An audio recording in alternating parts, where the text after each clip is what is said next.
All right, Miles, let's talk the Kansas City Chiefs. Now that the draft is more than a week behind us, we can take a look back and peruse through and find one pick in particular, if I can say that correctly this time, that the Chiefs really pulled off. We thought they did a really nice job with this selection. In fact, we wanted to talk about it earlier, but unfortunately, Brett Veach made some big moves on the offensive line, signing Donovan Smith. See our other video to hear more about that. But this Chiefs guy that they picked up, I think will be a massive contributor for them right away in their offense. Yeah, Nick, the Chiefs are always been very, very good at selecting playmakers. They've made a lot of impact through the draft to this roster, but I want to focus on a position they've been particularly good at in the past. Ask the Chiefs fans, who's your favorite Kansas City Chiefs wide receiver of all time? There's been a lot of really, really good ones. You think all the way back to guys like Dwayne Bowe, Tyreek Hill was around. Some people could still show some love for him. So let us know in the comments below, who has been your favorite Chiefs wide receiver of all time? Make sure to stay tuned to the end of today's video to hear word from our partner, Neuro. They have a product that gives you a quick and easy boost of energy, and you're going to want to stay tuned to the end of today's video to learn more about that product and to get yourself a special discount code for our listeners. But nonetheless, Nick, what was the big selection the Chiefs made in the draft? Yeah, so this guy was a big standout. We love that the Chiefs got him in the second round, number 55 overall. If you want to go ahead and throw up the report, Miles, I'll read from it. A lot of Chiefs fans are probably very well aware of this selection, but if you're not, here you go. This is from Chiefs.com. The Kansas City Chiefs selected SMU wide receiver Rashee Rice in the second round, pick 55 of the second day of the 2023 NFL Draft.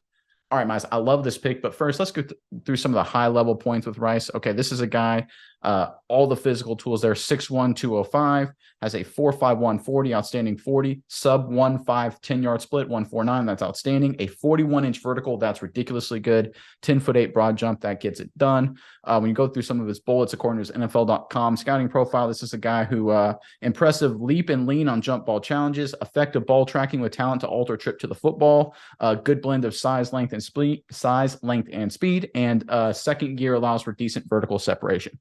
So hearing all this, to me, this is a guy, in my opinion, that's a 50-50 jump ball guy down the field. And I think this is the one element of the Chiefs offense they've been missing. I think this is why last season, a lot of people remember the Chiefs picked up undrafted rookie free agent Justin Ross out of Clemson, who was also a 50-50 ball. Ross has the injury concern, so there's obviously that question with him, although hopefully he's healthy this year. But I love Rice, in my opinion, to be a 50-50 ball vertical kind of guy, because I think that's the one element they've missed. They've got the speedsters, and they got the guys over the top that can make plays. They got the yards after catch guys. And look, you've got Brett Veach came out and says he likes Rice to be a potential yards after catch guy too, which would be great if he could. But I really like Rice to be their one down the field, maybe a red zone goal line fade option. I think that's the one thing Mahomes and company has been missing the past couple of years. And I think they got it in Rashee Rice. I love this pick, Miles. What are your thoughts? Yeah, Nick, this guy seems like a beast in college. He was very, very, very productive, and that's one thing that we always like to harp on that's really important. He saw an insane volume this past season, 156 targets at the wide receiver position. That's a lot of targets. But he's really good in those intermediate routes, contested situations, as you alluded to. But there's one other thing he was really good at in his career, Nick, and that's improving. And we talk about this year and year again, where we like to see guys who start out their career with their PFF grades and work up every single year. But this guy didn't just work up, he leaped up the charts every single year, Nick. In 2020, he graded out as a 67.4. In 2021, he graded out as a 79.9. In 2022, 85.9. He jumped almost 10 points or so every single season, made huge leaps up the board. He really, really improved and showed himself to be an elite level receiver at SMU, finishing his last season with 1,300 yards and 10 touchdowns, 14 yards of reception. So he was very, very, very productive in college. And I think this is going to translate really well to the pro level, because that's one thing that we pride ourselves on is we like the guys who are productive on the field, who are good football players. And this guy just so happens to do both. He seems like, a statistical freak combine-wise, but also he was extremely productive in college as well. So that just bodes very well for the Chiefs going forward, that they seem to found themselves another guy from SMU is not so much of a small school anymore, but a smaller school. You see Sky Moore out of Western Michigan, small-ish school as well. So I think they're just really good at finding these hidden gem wide receivers. I think they found another one in Rashee Rice.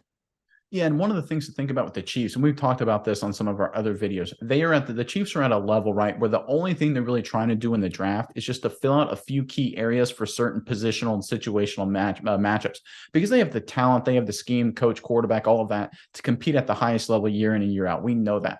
The only thing that could derail them is in a late playoff matchup if they don't have the answer to another team's defensive solution. And then the Bengals have given them some fits in the playoffs the last couple of years by doing the drop 8 in the coverage. They do the soft zone coverage, rush 3, and kind of force the Chiefs to try and make a play. And because a lot of the Chiefs wide receivers tend to be a little smaller, quicker guys, zone coverage can kind of negate that. If you have a guy that can win those intermediate routes or down the field routes, who has the physical presence, the ability to win the 50-50 balls, the ability to track the ball down the field, that can blow up that kind of coverage. Because it's one of those things, you can be quick and run yourself right into a zone, but it doesn't matter if you're running into a zone if you still can outfight for the football. And I think that's exactly what Rice can bring to this offense. They were hoping Justin Ross could do that last season. We'll see if he'll be healthy, but I'm really interested to see how the competition for that role in that offense, I think that's what it's going to be, between Justin Ross and Rashee Rice. And I like Rice's chances, more than Ross, just because he's a little healthier. But I think this could be another key piece to help them potentially overcome any issues they would have with a team like the Bengals. All right, Miles, we would like to give a special thanks to our partner in today's video, Neuro. That's right, Nick. And I want you to go with me on a journey really fast. I want you to imagine this. It's 4th and goal in the big game, Nick. Your team is relying on you to make the big-time game-winning play. I know you've been in this situation before, Nick. The stadium is roaring. The clock is ticking. The game is on the line. But if only in that moment you were able to have some Neuro Gum.